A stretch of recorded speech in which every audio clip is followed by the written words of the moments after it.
हाँ, तो यार ये अच्छा सवाल है कि स्टॉक्स कैसे चूज़ करने हैं खरीदने के लिए। तो इसके अंदर मैं आपको अपना लॉजिक बता देता हूँ, हो सकता है आप किसी और का लॉजिक फ़ॉलो करते हो। तो काफ़ी सारे तरीके होते हैं स्टॉक्स को खरीदने के, मतलब मोस्ट ऑफ द लोग तो न्यूज़ वाले जो बोल रहे होते हैं या टिप्स-विप्स जो आ रही होती है, लोग इस तरह के स्टॉक्स को खरीद लेते हैं जिसके ऊपर न्यूज़ या टिप्स आ रही होती है।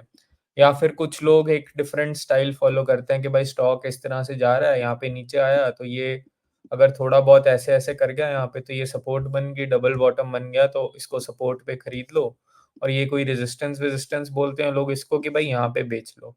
तो ये लॉजिक भी मैं नहीं फ़ॉलो करता, तो एक सेकंड लॉजिक क्या हो गया सपोर्ट रेजिस्टेंस का।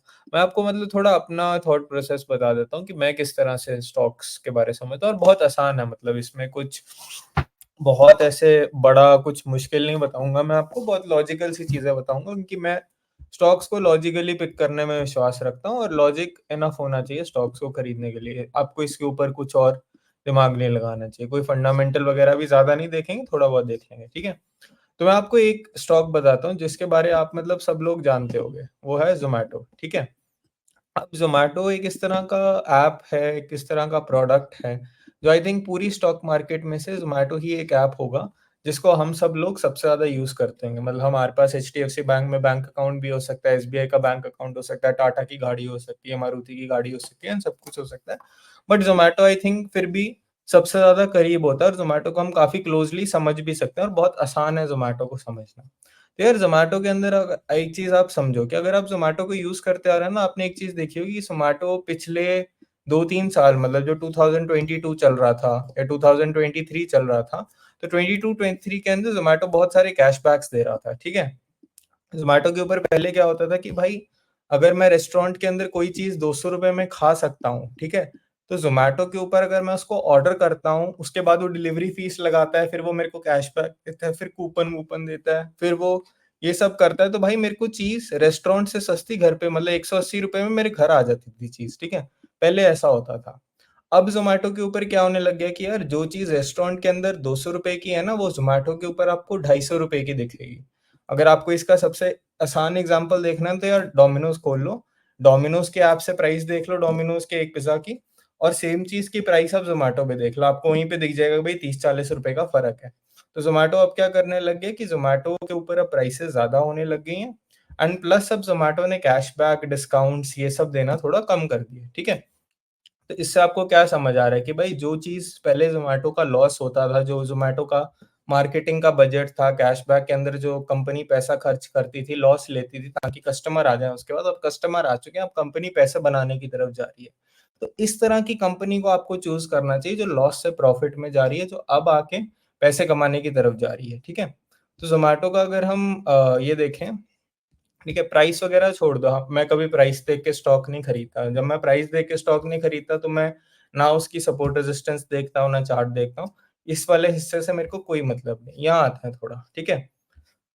अब इसके अंदर मैं आपको रेवेन्यू दिखाता हूँ। तो यार रेवेन्यू तो देखो बढ़ता ही जा रहा है, उसके अंदर तो कोई डाउट ही नहीं है। प्रॉफिट की थोड़ी बात करते हैं। तो यार ज़ोमैटो इतनी देर से लॉस में था, ठीक है? आप ये देखो 2019 में लॉस किया, 20 में लॉस किया, 21 में, 22 में, 23 में लॉस किया।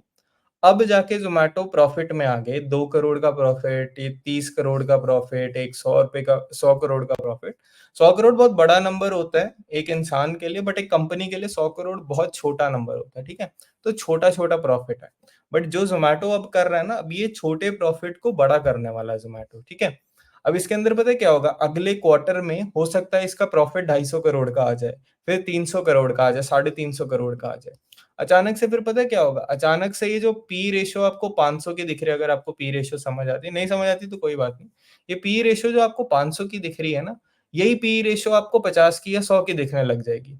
फिर सब लोग जो फंडामेंटल करते हैं, न्यूज़ चैनल भी इस चीज़ को उठा लेंगे कि यार ज़ोमैटो की पी कम हो गई है, अब ज़ोमैटो सस्ता होने लग गया है कि 500 की पी का स्टॉक 50 की पी पे मिल रहा है और सस्ता पी तो अच्छा होता है, ऐसा वो लोग मानते हैं, मैं तो नहीं मानता।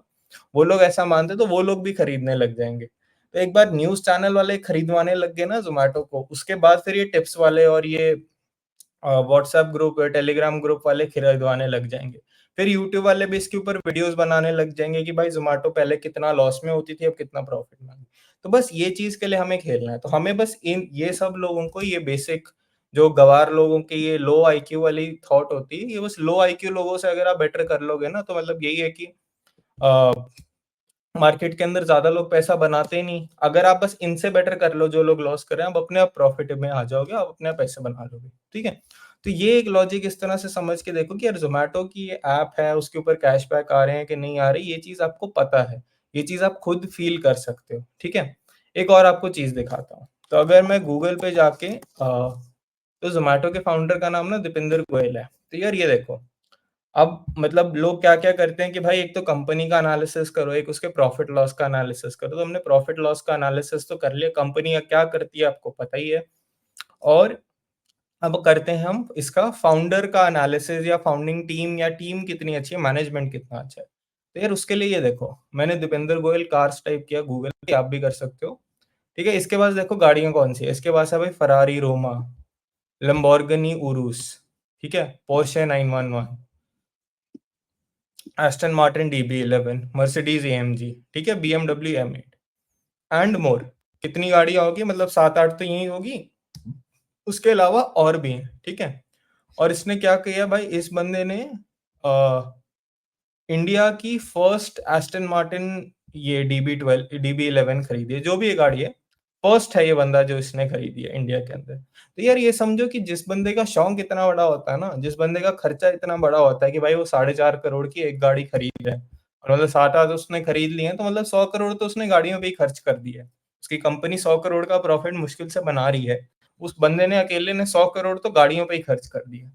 तो यार ये चीज़ समझ के देखो ना कि जो बंदा इतना ज़्यादा एम्बिशियस होता है, जो बंदे को ज़िंदगी में गाड़ियाँ पसंद है, ठीक है? उसको मतलब ही नहीं है किसी और चीज़ से।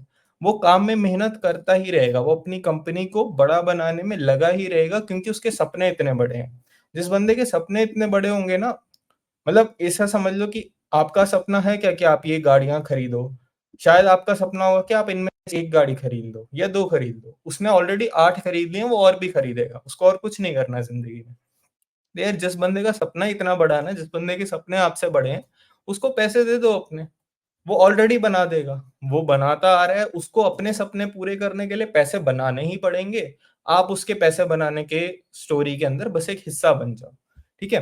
तो इस तरह का एक लॉजिक यूज़ करके मैंने ज़ोमैटो के अंदर पोज़ीशन बिल्ड करनी स्टार्ट की थी, ठीक है? और एक और चीज़ देख लो कि उसने अपनी बीवी को भी डाइवोर्स कर लिया, उसने कोई मॉडल के साथ कोई शादी-वादी भी कर ली, रुको ये भी सर्च कर लेते हैं। हाँ, तो उसने कोई ये मेक्सिकन मॉडल के साथ भी शादी कर ली, ठीक है? और अपनी पहली बीवी को उसने डिवोर्स दे दिया। अब डिवोर्स देने में भी मतलब खर्चा-वर्चा भी हुआ होगा, ये सब भी होगा। बट बंदे को फ़र्क ही नहीं पड़ता ना, उसको पता है उसको पैसे कमाने हैं, उसको ज़िंदगी जीनी है, उसके शौक बड़े हैं, उसके सपने बड़े हैं, तो वो करता रहेगा मेहनत, वो अपनी कंपनी को चलाएगा ही क्योंकि अगर उसकी कंपनी नहीं चली, अगर ज़ोमैटो की स्टॉक प्राइस ऊपर नहीं गई, तो वो ये सब काम नहीं कर पाएगा। तो उसके लिए एक तरह से एक वो बन जाता है ज़रूरी कि उसको ये काम करते ही रहना पड़ेगा और इसी चीज़ पे बस आप खेल लो। वो अपनी मेहनत कर रहा है पैसे बनाने के लिए, आप घर बैठ के उसको बस अपना पैसा दे दो। आपको मेहनत कोई नहीं करनी है। आपको कोई मेहनत नहीं करनी है, बस उसको अपना पैसा दे दो, वो खुद आपके लिए मेहनत करता रहे। वो अपने लिए मेहनत करेगा, आपको खुद पैसा बन जाएगा। तो ये कोई स्टॉक टिप वगैरह नहीं, मैं बस एक आपको लॉजिक बता रहा हूँ कि मैं कैसे स्टॉक्स-वॉक्स चूज़ करता हूँ या स्टॉक्स कैसे पिक करता हूँ। ठीक है?